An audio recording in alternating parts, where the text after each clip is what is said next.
Wahabi selalu diidentikan dengan kelompok teroris, padahal Al-Qaeda yang dituduh kelompok ekstrim justru bermusuhan dengan pemerintah Saudi. Para ulama Saudi yang dituduh Wahabi sesungguhnya ulama yang mengikuti prinsip salafus soleh, antara lain melarang umat Islam berunjuk rasa, apalagi memberontak kepada penguasa muslim. Sejarah Wahabi dalam versi lain banyak diteliti oleh para ilmuwan seperti Hanif James Oliver dan Nathanael Delon Bass dari Georgetown University, Amerika Serikat. Istilah Wahabi bukan dinisbatkan kepada Muhammad bin Abdul Wahab, tetapi kepada Abdul Wahab bin Abdurrahman bin Rustum yang wafat pada tahun 2011 Hijriah. Sedangkan Muhammad bin Abdul Wahab lahir pada tahun 1151 Hijriah. Kelompok ini begitu ekstrim terhadap para ulama ahli sunnah yang ajarannya banyak menyimpang. Isu Wahabi sengaja digulirkan oleh para imperialis seperti Inggris dan Perancis. Bahkan di Indonesia, imam bonjol yang mengobarkan perang Padri dituduh sebagai Wahabi karena dakwahnya membongkar kebiasaan kaum adat. Karena itulah Wahabi diisukan sebagai kelompok sesat. Kalau begitu, siapa sesungguhnya Muhammad bin Abdul Wahab? Muhammad bin Abdul Wahab bin Sulaiman bin Ali bin Muhammad bin Ahmad bin Rashid bin Barra bin Musrif At-Tamimi lahir pada tahun 1694 Masehi di kota Uyainiyah yang masih masuk wilayah Najd sebelah barat kota Riyadh. Beliau banyak belajar fikih mazhab Hambali dan sangat tertarik mempelajari kitab-kitab Syekhul Islam Ibnu Taimiyah dan muridnya Ibnu Qayyim rahimahullah. Di Madinah, beliau berguru kepada Asy-Syaikh Abdullah bin Ibrahim bin Saif An-Najdi dan Asy-Syaikh Muhammad Hayah bin Ibrahim As-Sindi. Dalam dakwahnya, Muhammad bin Abdul Wahab sangat mementingkan masalah akidah yang lurus untuk membebaskan umat Islam dari syirik, bid'ah, dan khurafat. Pada saat itu, kuburan sahabat Nabi banyak dikeramatkan, diagungkan, bahkan dijadikan tempat untuk meminta-minta. Karena dakwah inilah, beliau selalu menjadi sasaran pembunuhan. Meskipun sempat terusir dari kawasan Uyainiyah, Syekh Muhammad bin Abdul Wahab tak pernah berhenti untuk berdakwah. Pada masa itu, pada abad 12 Hijriah atau abad 17 Masehi, kehidupan politik di Jazirah Arab berada dalam kekacauan. Perebutan kekuasaan sering terjadi di antara para kabilah, sementara kekuasaan Khalifah Turki Utsmani makin melemah setelah Perang Dunia Kedua. Para penguasa yang hidup saat itu menindas rakyat dengan upeti. Karena itulah mereka sangat terganggu dengan dakwah ulama yang berani dan lurus, termasuk yang dilakukan Syekh Muhammad bin Abdul Wahab. Dari sisi agama, kehidupan umat Islam banyak yang menyimpang dari ajaran Islam. Merebaknya praktek kesyirikan menjadi tantangan yang berat bagi para ulama. Beruntung, dakwah Muhammad bin Abdul Wahab mendapat dukungan Abdul Aziz bin Saud, pendiri kerajaan Saudi, hingga mampu memberantas kesyirikan dan menegakkan ajaran tauhid. Namun di sisi lain, ada penyeragaman pemahaman keagamaan, baik dari sisi akidah maupun fikih yang hanya mengikuti mazhab Hambali. Karena itulah memicu resistensi dari sebagian ulama yang berbeda faham. Fitnah atau bencana yang menimpa umat Islam sudah diisyaratkan oleh Rasulullah SAW dari Abdullah bin Umar. Nabi berdiri di samping mimbar dan bersabda, fitnah di sini dari arah munculnya tanduk setan atau tanduk matahari. Hadis riwayat Bukhari Muslim. Yang dimaksud tanduk setan berada di sebelah timur Madinah, yaitu Najd. Secara bahasa, Najd adalah dataran tinggi, yaitu kawasan yang berada di Irak dan sekitarnya. Tapi ada yang mengartikan Najd adalah tempat kelahiran Syekh Muhammad bin Abdul Wahab dari Bani Tamim yang dituduh membawa bencana perpecahan pada umat Islam. Namun sejatinya dalam berbagai hadis Rasulullah SAW menyatakan bahwa Bani Tamim merupakan keturunan Nabi Ismail yang dicintai oleh Rasulullah. Diriwayatkan dari Abu Hurairah, dia berkata, saya akan senantiasa mencintai Bani Tamim karena 3 hal yang pernah saya mendengar dari Rasulullah tentang mereka. Pertama, saya pernah mendengar Rasulullah SAW bersabda, mereka Bani Tamim adalah umatku yang paling gigih melawan Dajjal. Kedua, ada seorang tawanan perempuan dari Bani Tamim di rumah Aisyah. Kemudian Rasulullah bersabda, hai Aisyah, bebaskanlah ia karena ia adalah keturunan Ismail. Ketiga, Rasulullah SAW pernah bersabda ketika ada zakat dari Bani Tamim, "Ini adalah zakat kaum kami." Hadis riwayat Bukhari. Namun, dalam hadis lain Rasulullah juga menyatakan dari kalangan Bani Tamim akan muncul kelompok yang membawa bencana bagi umat Islam. Kelompok ini disebut Khawarij, yang mudah mengkafirkan kaum muslim, bahkan tidak segan membunuhnya karena berbeda faham. Diriwayatkan dari Abu Sa'id Al-Khudri radhiyallahu anhu berkata, ketika kami sedang bersama Rasulullah SAW yang sedang membagi-bagikan pembagian harta, datang Zulhuwaisyrah, seorang laki-laki dari Bani Tamim, lalu berkata, "Wahai Rasulullah, tolong engkau berlaku adil." Maka beliau berkata, "Celakah kamu? Siapa yang bisa berbuat adil kalau aku saja tidak bisa berbuat adil? Sungguh kamu telah mengalami keburukan dan kerugian jika aku tidak berbuat adil."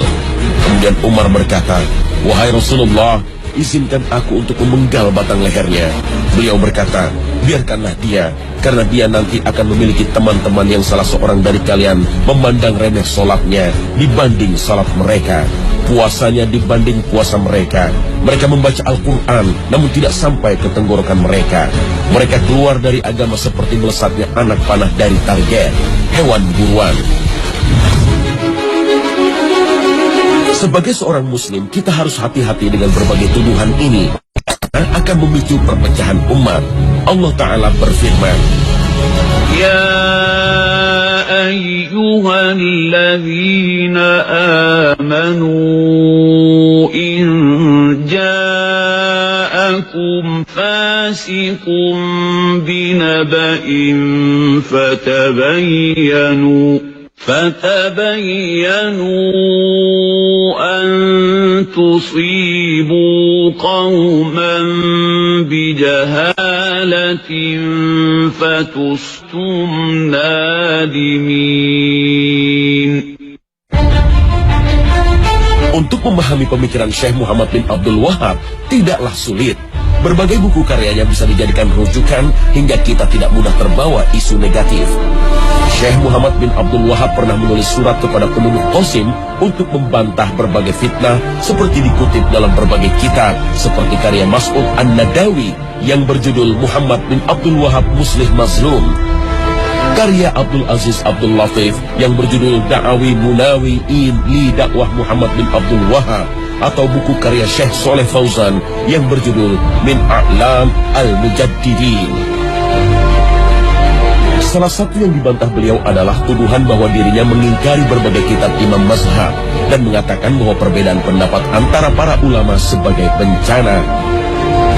Dalam salah satu kitabnya, Usul Salathah, beliau banyak mengutip pendapat Imam Syafi'i dan Ibnu Katsir.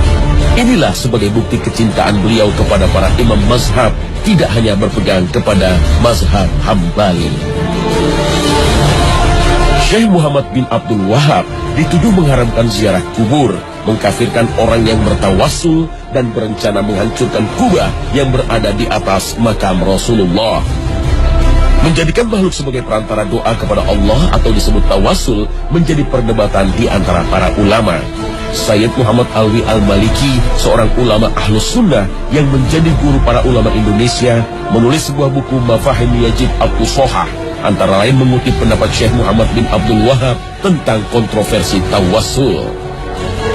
Sebagian membolehkan tawassul kepada orang-orang soleh, dan sebagian lagi mengkhususkan hanya kepada Nabi Muhammad SAW. Dan kebanyakan ulama melarang hal itu dan memakruhkannya. Meskipun yang benar menurut kami adalah pendapat jumhur, yaitu bahwa hal itu makruh. Oleh karena itu, kami tidak mengecam terhadap orang yang melakukannya, dan tidak ada kecaman terhadap masalah-masalah ijtihad. Akan tetapi kecaman kami adalah terhadap orang-orang yang memohon kepada makhluk lebih besar daripada memohon kepada Allah Subhanahu wa Ta'ala. Fatwa ini pernah dipublikasikan oleh Universitas Imam Muhammad bin Saud Al-Islamiyah dalam Pekan Syekh Muhammad bin Abdul Wahab. Dalam fatwanya, Syekh Muhammad bin Abdul Wahab juga menjelaskan dirinya tidak mengkafirkan seorang pun dari kalangan muslim yang melakukan dosa, sebagaimana yang dilakukan kaum Khawarij. Beliau Beliau juga berpendapat wajib taat kepada para pemimpin muslim, baik yang bertindak adil maupun zalim, selama mereka tidak menyuruh kepada perbuatan maksiat. Inilah yang menjadi keyakinan jumhur ulama Ahlus Sunnah wal Jamaah. Bantahan terhadap berbagai fitnah ini juga pernah disampaikan oleh Raja Abdul Aziz dalam pidatonya di hadapan jamaah haji pada 11 Mei 1929, seperti ditulis dalam buku Al-Wajiz fi Sirah Malik Abdul Aziz. Mereka menamakan kami sebagai orang-orang Wahabi. Mereka menamakan mazhab kami Wahabi dengan anggapan sebagai mazhab khusus. Ini adalah kesalahan yang amat keji, muncul dari isu-isu bohong yang disebarkan oleh orang-orang yang mempunyai tujuan tertentu. Dan kami bukanlah pengikut mazhab dan akidah baru. Muhammad bin Abdul Wahab tidak membawa sesuatu yang baru. Akidah kami adalah akidah salafus soleh, yaitu yang terdapat dalam kitab Allah dan sunnah Rasulnya, serta apa yang menjadi pegangan salafus soleh. Kami memuliakan imam-imam yang 4. Kami tidak membeda-bedakan antara imam-imam Malik, Syafi'i, Ahmad, dan Abu Hanifah. Seluruh mereka adalah orang-orang yang dihormati dalam pandangan kami, sekalipun kami dalam masalah fikih berpegang dengan mazhab Hambali.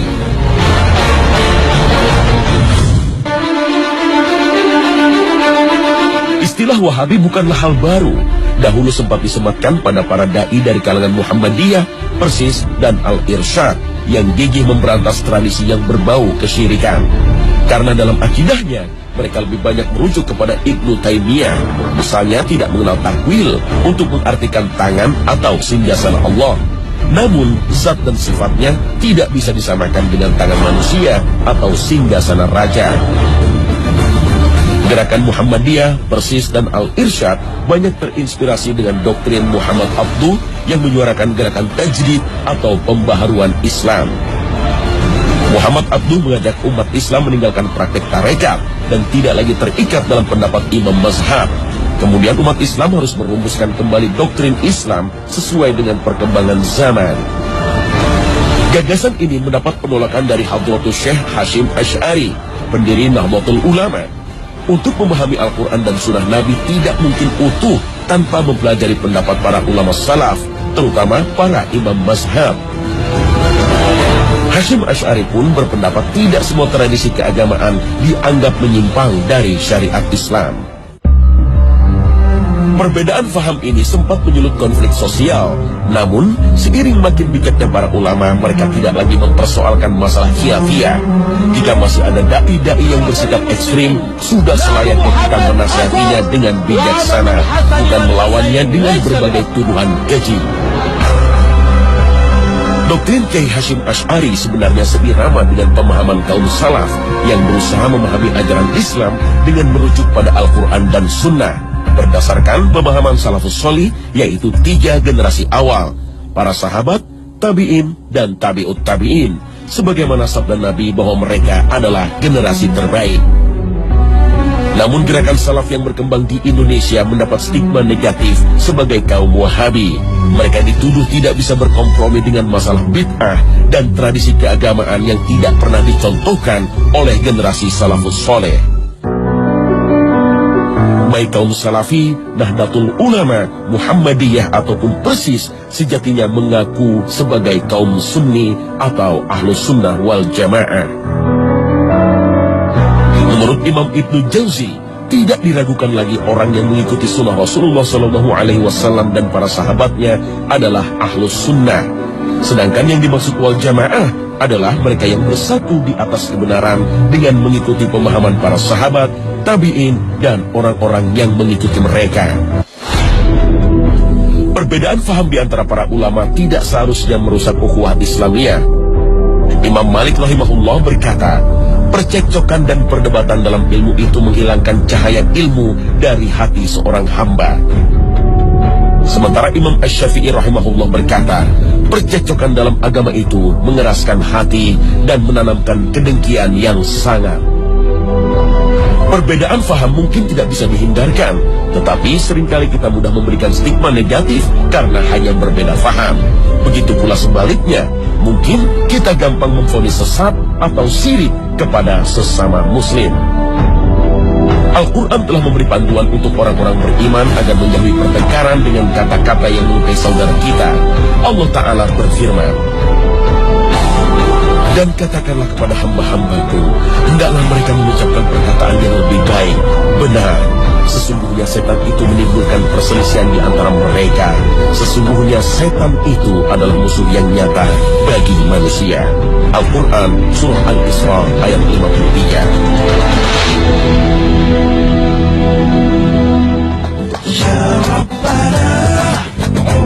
Pemirsa Khazanah, episode Wahabi ini mudah-mudahan makin memperkokoh ukhuwah Islamiyah dan kita